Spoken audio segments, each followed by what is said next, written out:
I never imagined I'd hear those words from my own daughter. We were sitting at the kitchen table. The late afternoon sun poured through the blinds, slicing the room into golden bars. I had just finished writing a check for her car. Insurance, the third time in as many months, when she looked at me with a scowl that didn't belong. On the face I'd once kissed goodnight. "I wish you'd just die." Already, the sentence hung in. The air like smoke after a candle has been snuffed. For a moment, I thought I'd misheard her. My pen slipped from my fingers and rolled across the table. "What? What did you just say?" I whispered. She crossed her arms, eyes rolling. "You heard me. I'm sick of you telling me what to do. Sick of you acting like you're some saint because you pay for stuff. I wish you'd just die already." The words cut deeper than any knife. I had raised her alone since she was 8, after her father walked out. I'd worked double shifts at the diner, sometimes falling asleep at the counter just to keep a roof over her head. And now, at 22, she was living in my house, driving a car I bought, eating food I paid for, and telling me to die. I sat perfectly still. I could hear the refrigerator hum, the faint sound of children playing down the street, but everything felt far away. I looked at her, my little girl who used to run into my arms after school, who once wrote me cards with stick-figure hearts. All I could see now was anger and entitlement. "I'm done," I said quietly. She blinked. "What?" "I'm done paying your bills. I'm done covering your rent, your car insurance, your credit card debt. From this day forward, you're on your own." Her mouth opened, then closed. "You can't do that. You're my mother." "Yes," I said, standing, "I am. And that's exactly why I have to." I walked into my bedroom, closed the door, and locked it. My hands were shaking, my chest tight. Part of me wanted to burst into tears. Part of me felt an unfamiliar surge of relief. That night, I didn't cook dinner. She stomped around the kitchen making ramen, slamming cupboard doors.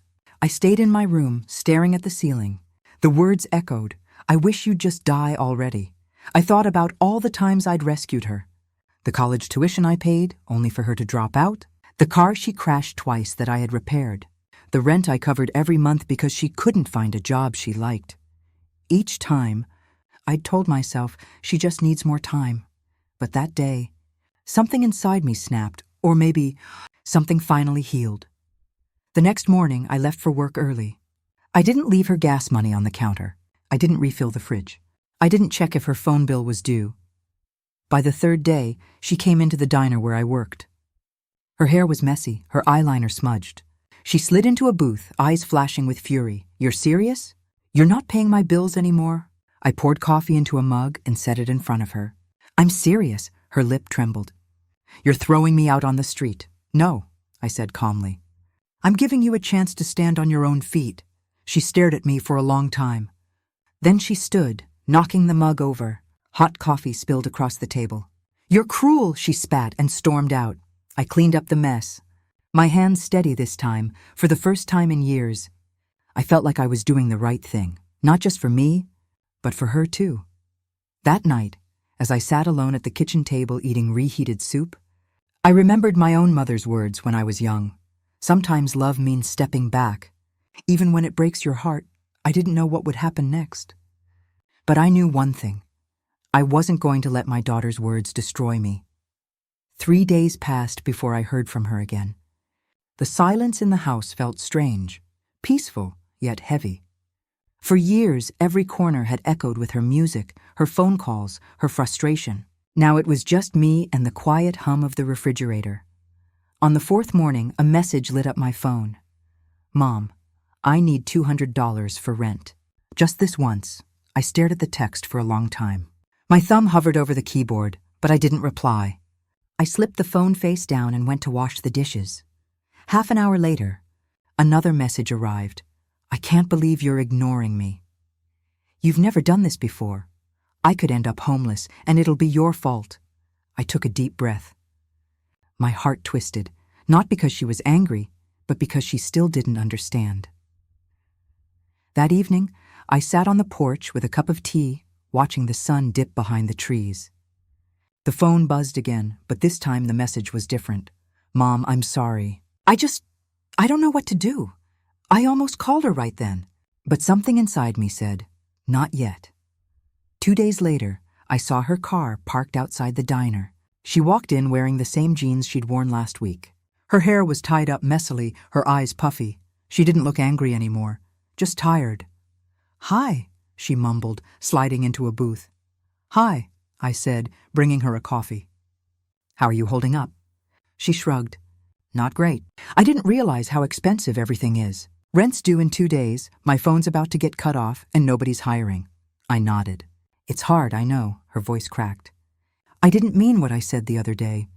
I was mad, okay? I feel like you don't trust me." I sat across from her, folding my hands on the table. "Sweetheart, this isn't about trust. It's about responsibility. You've been waiting for me to fix everything. But what happens when I'm really gone someday?" Her eyes filled with tears. "Don't say that. I have to," I said softly. "Because it's true. And I need you to know how to live without me." She looked down, stirring her coffee. For the first time, I saw something in her eyes I hadn't seen in years. Humility. That night she came home quietly. No shouting, no slamming doors. She went straight to her room. The next morning, I found her sitting at the kitchen table with a laptop open and a notebook filled with job listings. "Good morning," I said. "Morning," she replied without looking up. "I'm applying for a few places, maybe retail, or that coffee shop near the park." I poured her a cup of coffee. "That's great. Let me know if you need help with your resume." She hesitated, then smiled faintly. "Thanks, Mom." It was the smallest smile, but it meant more than anything. A week later, she landed a part-time job at a local bookstore. It wasn't much, 20 hours a week, but it was something. I watched her iron her uniform, fix her hair, and rush out the door with nervous excitement. Each day she came home more tired, but also more alive. She started paying for her own phone bill, then her car insurance. Sometimes she'd still complain about rude customers or long hours, but the tone was different now. There was no entitlement, only effort. One evening, I came home from work to find dinner waiting on the table. "I made spaghetti," she said, awkwardly wiping her hands on a towel. I blinked, surprised. "You cooked?" "Yeah, I thought maybe we could eat together." Like old times, I smiled. "I'd like that." We sat down, the clinking of forks filling the silence. The spaghetti was overcooked, the sauce too salty, but I didn't care. Halfway through dinner, she looked up and whispered, "Mom, I'm sorry for everything." I reached across the table, covering her hand with mine. "You're learning. That's what matters." The next few weeks were quiet and peaceful. We talked more, laughed more. She told me stories about the people at the bookstore, the old man who came every morning to read the newspaper, the little girl who loved fairy tales. I could see her changing piece by piece. The anger was fading, replaced by gratitude. One night, as we were watching TV, she turned to me suddenly. "Mom," she said softly, "you were right to stop paying my bills." I looked at her, startled. "I hated you for it at first," she admitted, "but I think I needed it. I didn't realize how much you were doing for me until I had to do it myself." Tears welled in my eyes. I didn't speak. I just reached over and hugged her. She hugged back tightly, whispering, "I love you, Mom, but life has its way of testing us again."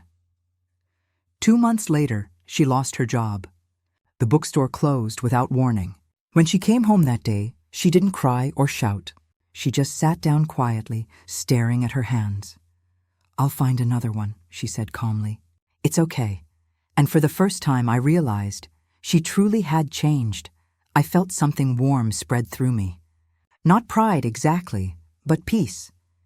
Maybe it had taken her harsh words to wake both of us up, her to responsibility, and me to the truth that love sometimes means saying no. After the bookstore closed, the house went quiet again. But this time, it wasn't the angry kind of silence. It was heavy with worry. I could see her trying to keep her head up, pretending she was fine. But the sparkle she'd just started to regain was fading again. For the first few days, she spent hours on her laptop, applying for jobs, calling places, sending resumes. Each rejection hit her harder than the last. I'd hear her sigh quietly in her room or whisper on the phone to friends. They said they're not hiring right now. One morning, I found her sitting at the kitchen table in her pajamas, staring at a cup of cold coffee. "You didn't sleep," I said softly. She shook her head.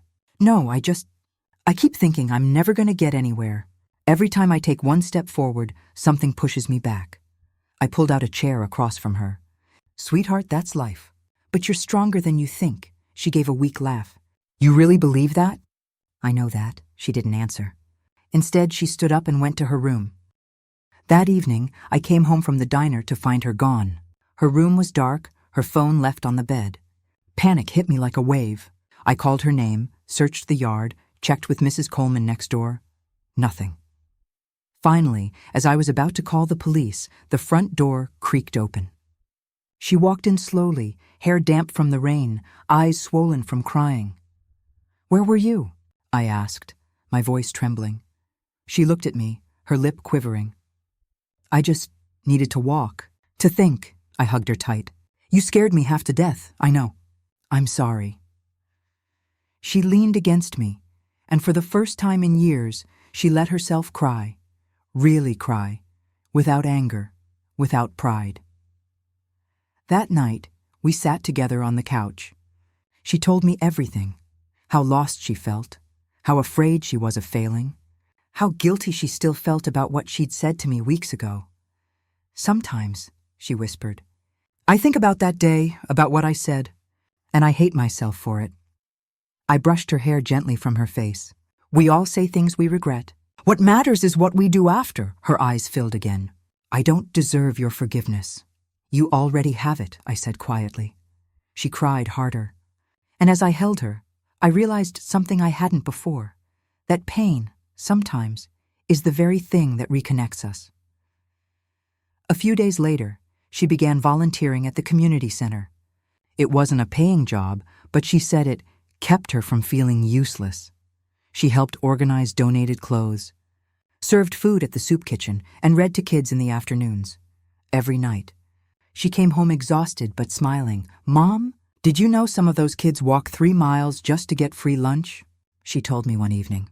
They're so happy just to have someone listen to them. It kind of makes me realize how lucky I've been, I smiled, quietly proud. That's the kind of lesson money can't buy, she laughed. I think I'm finally getting what you've been trying to tell me all along. Weeks passed. Then one morning, as I was cleaning the attic, I came across an old wooden box. Inside were some of her childhood things, crayon drawings, birthday cards, and a small sealed envelope with her name written in her father's handwriting. My breath caught. Her father had left when she was only 8, and though I never spoke ill of him, she always felt abandoned. I had no idea this letter even existed. That evening, I handed it to her after dinner. I found this today. It's from your dad. Her hands shook as she opened it. The paper inside was yellowed with time. She began reading aloud. My little girl, if you're reading this, it means you've grown older, and I probably wasn't there for you the way I should have been. I want you to know that it wasn't your fault, or your mother's. I made mistakes, and I live with them. I hope you grow up kind. I hope you know your mother is the strongest person I ever knew. If life ever makes you angry at her, stop and remember she gave you everything she had. Love, Dad. When she finished, she just sat there, silent, tears falling onto the page. Then she looked at me. He wrote this before he left? I nodded. I guess he did. She reached across the table and took my hand. Mom, I think I finally get it. Why you stopped paying my bills? Why you let me fall? I smiled faintly. Because one day I won't be here to catch you. She squeezed my hand tighter. But now I know how to stand. That night, as I lay in bed, I thought about everything. The fight, the silence, the heartbreak. For months, I'd questioned whether I'd done the right thing. Whether tough love was really love at all. But now I understood. Sometimes letting someone fall isn't punishment. It's preparation. And when I heard her softly humming in her room that night, I knew my daughter was finally finding her way, not because I carried her, but because she'd learned to walk on her own. It was a quiet Sunday morning when I heard the knock at my bedroom door. Come in, I said, still half asleep. My daughter peeked in, holding a cup of coffee, my favorite, with too much cream and too little sugar. She smiled shyly. Thought you could use this. I sat up, surprised. You made this? She nodded. And breakfast. Don't get excited. It's just eggs and toast. I laughed softly. Still, that's new. As she set the tray on my lap, I noticed something different about her. The sadness was gone. Her shoulders, once heavy with frustration, looked lighter. Her eyes had that spark again, the one I hadn't seen since she was little.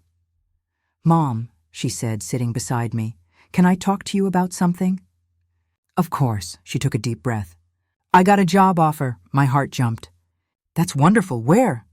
"At a youth center, full-time. They said I have a real gift with the kids. They want me to help design new after-school programs." Tears stung my eyes. "Oh, honey, that's amazing." "I know." She smiled, looking almost like a child again. "And they said they can't pay much yet, but honestly, it's not about the money. I feel like I'm actually doing something that matters." I reached out and squeezed her hand. "You are." Then she hesitated, her expression softening. "Mom, can I tell you something? Something I've never said before?" "Always." She looked down at her lap. "When Dad left, I blamed you. I thought you were the reason he was gone. Every time you told me no, every time you made me work for something, I thought you were being cruel. I didn't understand that you were just trying to protect me. I didn't say anything. I just listened. And when I said that awful thing, when I told you I wished you'd just die already, I didn't mean it. I was angry at myself. I was failing, and it was easier to blame you." Tears blurred my vision. "I know, sweetheart." She looked up, eyes glistening. "But I never want you to think I stopped loving you. Even when I said those words, even when I acted like I hated you, I didn't. I just didn't know how to handle everything." I smiled through the tears. "You don't need to explain. I'm just glad you're here. That we both are," she laughed, wiping her cheeks. "I can't believe you still put up with me. I'm your mother. It's part of the job." That afternoon we went for a walk around the neighborhood. The same old houses, the same cracked sidewalks. But something about it felt new. She talked about her plans, about wanting to take evening classes, maybe study social work. "You think I'm too old to go back to school?" she asked, half joking. I chuckled. "You're 23, not 83. "Feels like it," she said with a grin. "But maybe this time I'll actually try." Later that week, she started her new job. Each evening, she came home with stories, funny, chaotic, heartwarming ones about the kids she worked with. There was the shy boy who never spoke until she taught him how to draw comics.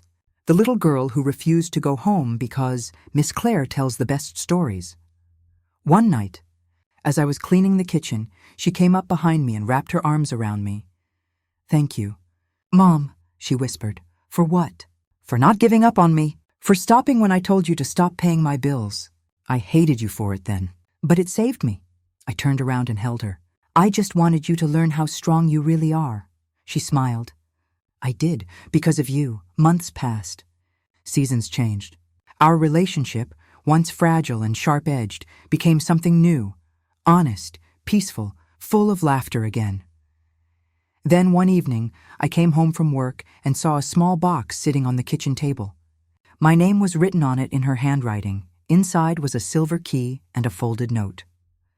"Mom, this is the key to the new place. Not for me, for you. It's tiny, but it's cozy, near my job. You've taken care of me my whole life.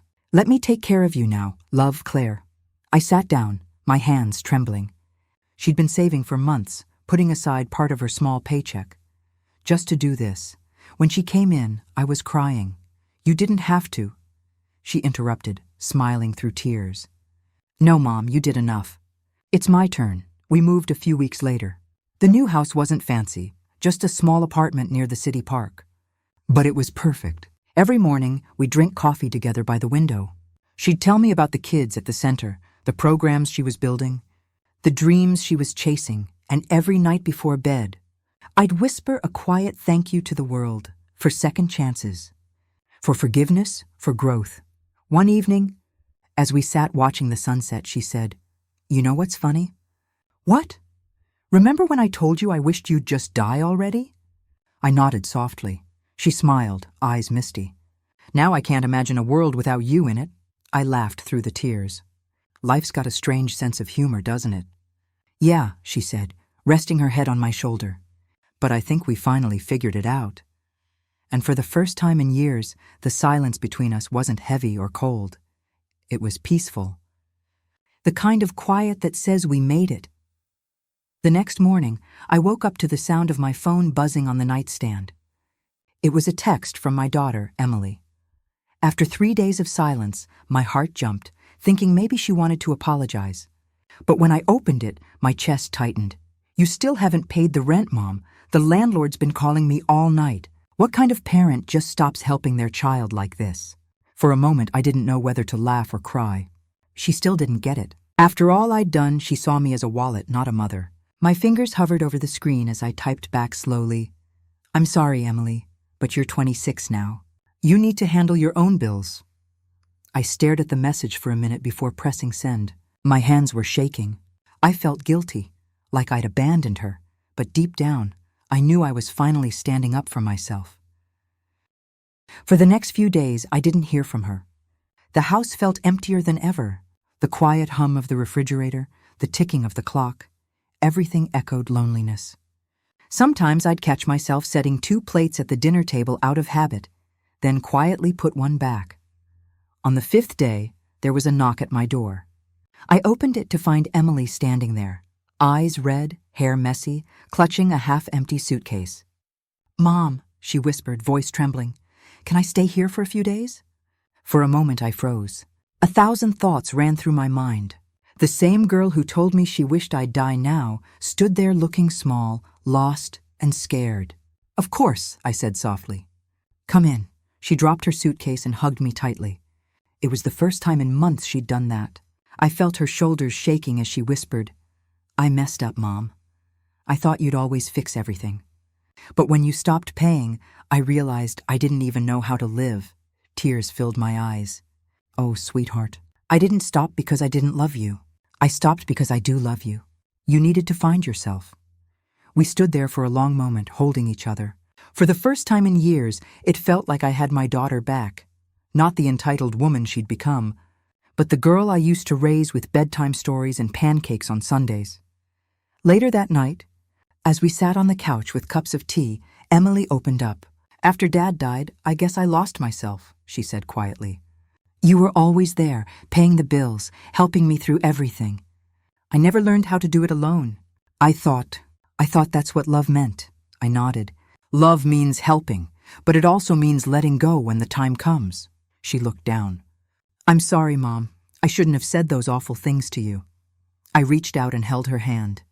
"I forgave you the moment you said them. You were angry and scared. I understand." That night, Emily helped me wash the dishes for the first time in years. It seemed like such a small thing, but as we stood side by side, I realized this was the beginning of something new. A week passed, and I noticed small changes. Emily started applying for jobs, cleaning her room, and even cooking breakfast. One morning she brought me pancakes, the kind I used to make for her when she was little. "Thank you," I said, smiling through tears.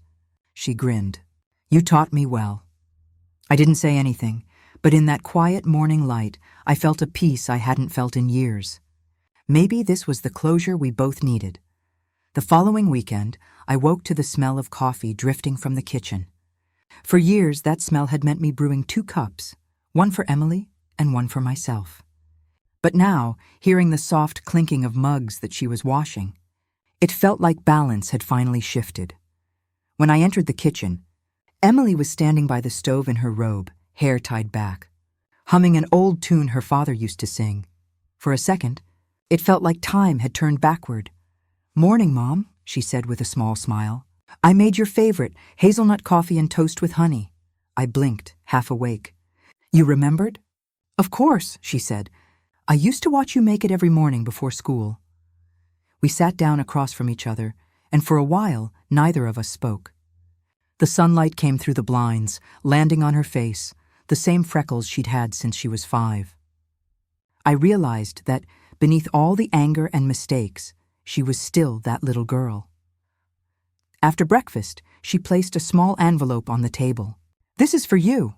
Inside was a check, her first paycheck from a local bookstore.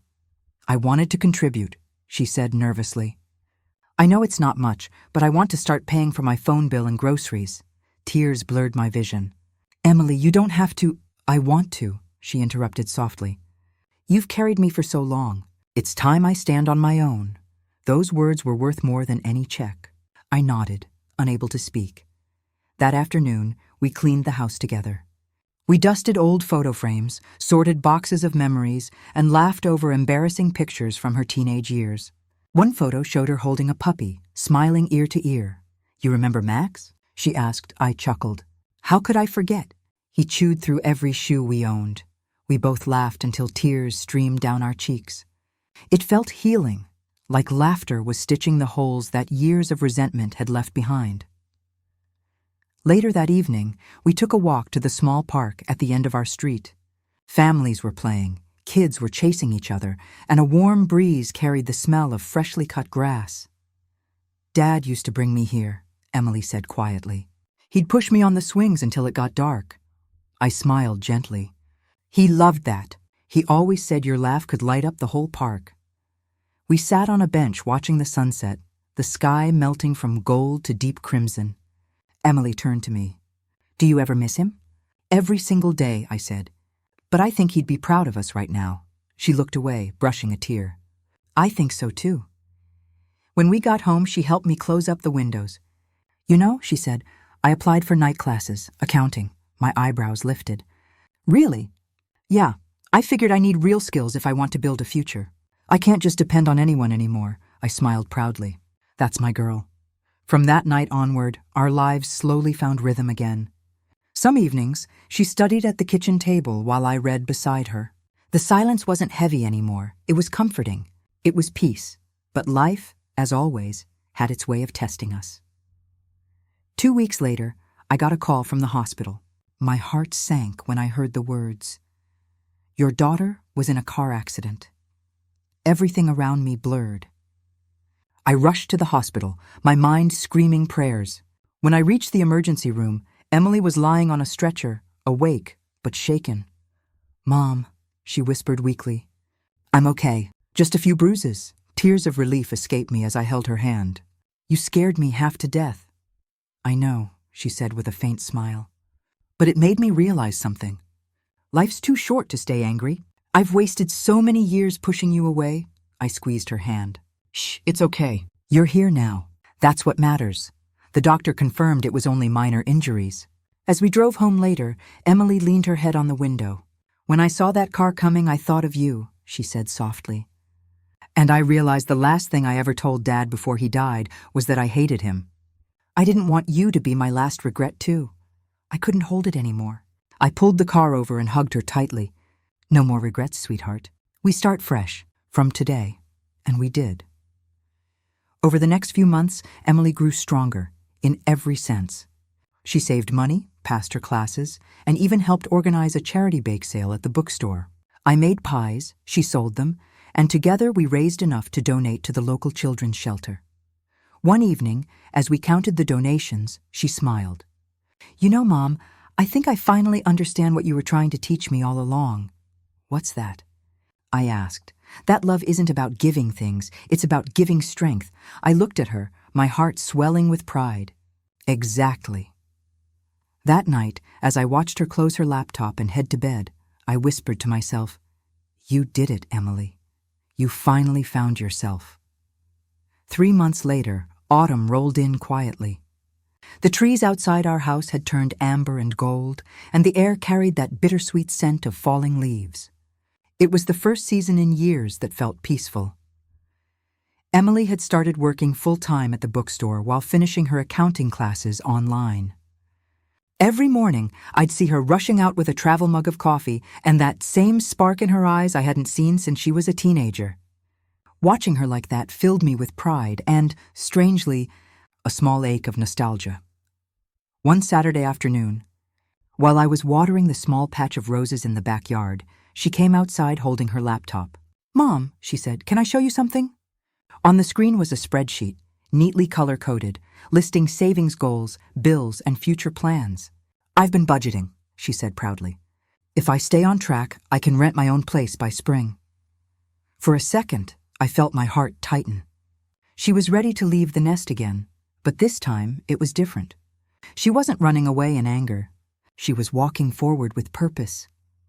"That's wonderful, honey," I said, smiling even as my eyes stung. "I'm proud of you," she grinned. "You'll visit, right?" Only if you promise to cook dinner once in a while, I teased. We both laughed, and in that sound, I felt decades of pain dissolve. The night before she moved out, we packed boxes together in her old room. Between the shelves and drawers were fragments of our past. School photos, dried flowers, birthday cards, and a tattered teddy bear missing one eye. "Do you remember this?" she asked, holding the bear up. I chuckled. "You refused to sleep without it until you were 8, she smiled. "I think I'll keep it." As the hours passed, the room slowly emptied, but instead of sadness, I felt gratitude. Every box sealed was proof that we had survived something huge: grief, anger, distance, and somehow found our way back. When we finished, Emily sat on the edge of the bed. "Mom, I need to tell you something." I looked at her, waiting. She hesitated, then said quietly, "When Dad was sick, I used to get angry at you for smiling around him. I thought you didn't care enough. But now I see. You smiled because you were trying to be strong for him, and for me." Tears slipped down my cheeks. I did what I could. "I was scared too, Emily. I just didn't want you to see it." She leaned forward and hugged me. "Thank you for never giving up on me." We stayed like that for a long time, the silence saying everything words couldn't. A week later, her apartment was ready. The day she moved out, I helped carry boxes up the narrow stairs. The place was small, but filled with light from a big window overlooking the park. "Feels good, doesn't it?" I said, setting down a box labeled kitchen. She nodded, breathing deeply. "It feels like freedom." When everything was in place, we sat on the floor eating takeout noodles straight from the cartons, laughing at how messy it was. The city buzzed below, and in that small apartment, I realized something beautiful. My little girl had grown into a woman who could stand on her own, and she wasn't running from me anymore. She was running toward her own life. Before leaving, she handed me a small envelope. Inside was a card that said, "For everything you did when I didn't see it." Inside the card was a photo of the two of us from years ago, me holding her as a baby, both of us laughing. On the back, she had written, "You taught me what love really means." I hugged her one last time that night. "No matter where you live, you'll always have a home with me." "I know," she said softly, "and I'll always come back." The first few nights alone were quiet again, but this time the quiet didn't hurt. It felt earned. The house carried the warmth of all we had rebuilt. I started volunteering at the community library, teaching financial basics to young people, things I wished Emily had learned sooner. Every time one of them thanked me, I'd think of her, smile, and whisper to myself, "She's the reason I'm doing this." One Sunday afternoon, as I stacked donated books on the shelf, my phone buzzed. It was a message from Emily. "Got promoted today. Assistant manager. Taking you to dinner tonight." "My treat," I laughed out loud, earning curious glances from the other volunteers. My heart swelled with pride.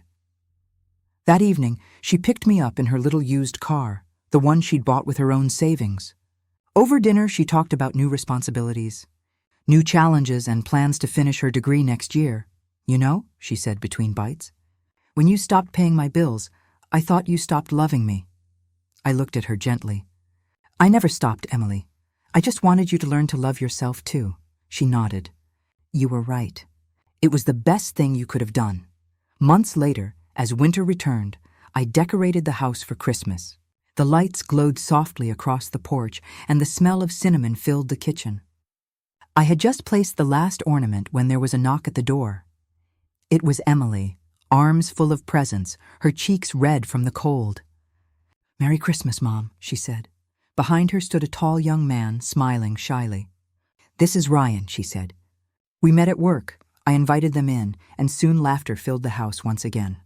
We ate, talked, and shared stories late into the night. When I saw Emily's face glowing with joy, I realized she'd truly moved past the anger that had once defined her. Before leaving, she whispered, "I love you, Mom." "I love you too," I replied, hugging her tightly.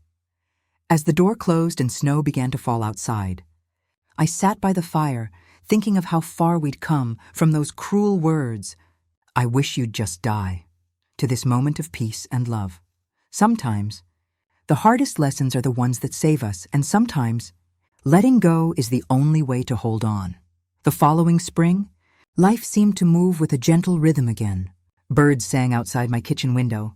The same house that once echoed with silence now felt alive, with memories, laughter, and hope. One morning, I opened my laptop to pay the electricity bill and saw an email from Emily. Subject line, "Need your opinion." It was a business proposal, a small financial consulting service she wanted to launch for local women. "Mom, I want to help other people the way you helped me. Think you could guide me through the numbers?" I smiled so wide my cheeks hurt. After everything, she wasn't just rebuilding her own life, she was paying it forward. That evening, she came over with her laptop and a stack of notes. We sat together at the same table where we'd once argued years ago. But this time, instead of shouting, there was collaboration, excitement, and mutual respect. She asked questions, took notes, laughed when I corrected her formulas, and said, "Guess I really am becoming my mother." I chuckled. That's not such a bad thing. Weeks passed.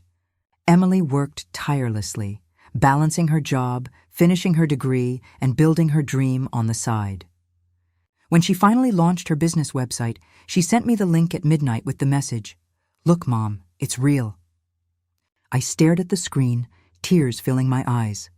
Her bio section read, "Inspired by the woman who taught me that strength isn't about control, it's about compassion." Those words felt like a lifetime of pain, melting into purpose. A few months later, her business started gaining traction. She hosted free workshops for young women struggling with debt, taught budgeting strategies, and helped them set up savings plans. Every time I attended one of her sessions, I'd see a bit of my younger self in her, the same determination, the same spark, but shaped by empathy rather than fear. One afternoon, after a workshop, we walked to a nearby cafe. She ordered my favorite tea before I even asked. "Do you realize," she said, smiling, "you were my first client?" I laughed. "And my toughest, I imagine," she grinned. "You were patient with me. I wasn't exactly easy to teach." I reached across the table and squeezed her hand. Neither was I when life tried to teach me. That summer, Emily invited me to a small celebration at her office. She'd hired her first employee, a single mother trying to rebuild her own finances. When I arrived, the little room was filled with warmth and positivity. There were flowers on every desk and a whiteboard full of motivational quotes. One quote stood out, written in bold letters. "Healing doesn't erase the past, it rewrites the future." Underneath it was a sticky note in her handwriting. "For Mom." The lump in my throat was impossible to hide. Later that evening, we walked outside together. The sunset painted the sky in orange and pink hues. "You know," she said softly, "I used to think your love was conditional, that you'd only be proud of me if I did everything right." I looked at her. "And now?" She smiled. "Now I know your love was never the problem. My pride was." Tears welled in my eyes. "We both had lessons to learn." She nodded, her expression full of peace. "And we learned them, together." The next morning, I found myself flipping through an old photo album. There were pictures of Emily's childhood birthdays, her first day of school, our family trips, snapshots of moments that had once felt ordinary but now carried infinite value. At the back of the album was a photo I'd never noticed before, taken by my late husband. It showed me holding a toddler Emily in my arms, both of us covered in flour from baking cookies. On the back, in his handwriting, were the words, "They'll both need each other one day." I pressed the photo against my heart and whispered, "You were right. The years that followed were kinder than I expected." Emily's business grew, she graduated with honors, and she and Ryan eventually got engaged. They asked me to help plan the wedding, and I threw myself into it with joy I hadn't felt in years. On the day of the wedding, as she stood before me in her white gown, I could barely hold back tears. She looked radiant, calm, mature, and full of grace. When the ceremony began and she started down the aisle, she paused halfway, turned, and reached out her hand to me. "Come on." "Mom," she whispered. So I walked beside her, the two of us together, as it should have always been. At the reception, she gave a small speech. Her voice trembled at first, then grew strong. "I used to think my mom was the reason my life was falling apart," she said. "But now I realize she was the one holding it together, even when I couldn't see it." Every guest turned toward me. My eyes blurred with tears. "She didn't give up on me," Emily continued, "even when I gave up on her. And the moment she stopped saving me was the moment I learned to save myself." Applause filled the room. I covered my face, overwhelmed. Later that night, as we danced together under the fairy lights, she whispered in my ear, "I'm sorry it took me so long to understand." I smiled through tears. It was worth the wait. Time moved on, as it always does. Emily and Ryan eventually had a daughter of their own, a bright, curious little girl named Lily. The first time Emily placed her in my arms, I felt my heart expand in ways I couldn't explain. As Lily grew, Emily often called me for advice. "Mom, how did you handle tantrums? Mom, what did you do when I refused to sleep?" And every time I'd laugh and remind her, "You're getting your payback now." But there was something healing about watching her mother her own child with so much patience.